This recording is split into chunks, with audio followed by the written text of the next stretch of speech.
নমস্কার বন্ধুরা, আমি সোনালি। সবার প্রথমে জানাই সবাইকে শুভ সকাল। দেখো, সকালবেলায় ঘুম থেকে উঠেই প্রতিদিন আমি যা করি সেটা আজও করছি। এই যে সকাল সকাল আমি গেটটা খুলে আগে আমার বাগানটাকে দেখে নিই। ফুলের বাগান, ফলের বাগান, শাকসবজির বাগান। আমার বাড়ির চারপাশে যেটুকু জায়গা আছে আমি সেখানে গাছপালাগুলো করেছি।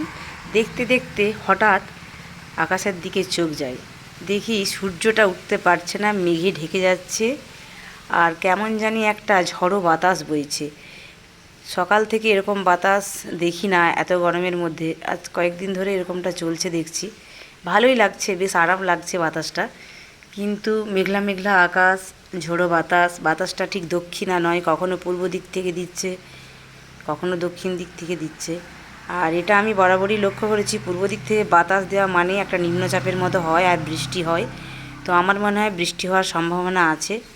আজকে হবে কি না জানি না, আকাশটা যেভাবে মেঘাচ্ছন্ন দেখাচ্ছে মনে হচ্ছে হয়তো হবে। তো তা না হলেও অন্তত কয়েকদিনের মধ্যে তো হবেই, যে ওয়েদারটা দেখা যাচ্ছে।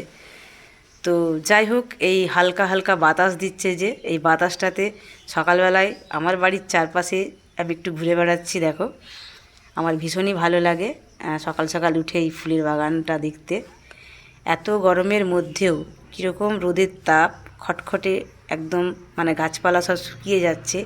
তারপরেও এই গোলাপ গাছগুলো আমাকে সুন্দর সুন্দর গোলাপ ফুল উপহার দিচ্ছে।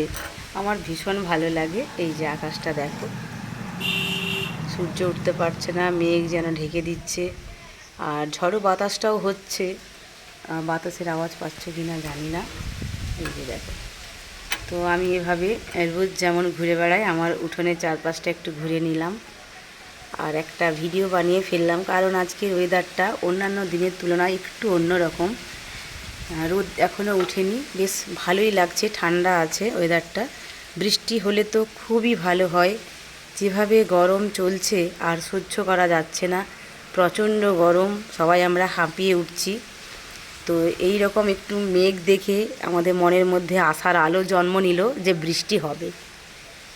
এই বৃষ্টি কয়েকদিন আগে এত পরিমাণে হচ্ছিল যে আমরা বিরক্ত হচ্ছিলাম, কিন্তু আজকে আমরা বৃষ্টিকে চাইছি। প্রকৃতির উপরে তো আমাদের কারো হাত নেই, কখনো মেঘ, কখনো বৃষ্টি, কখনো রোদ্দুর।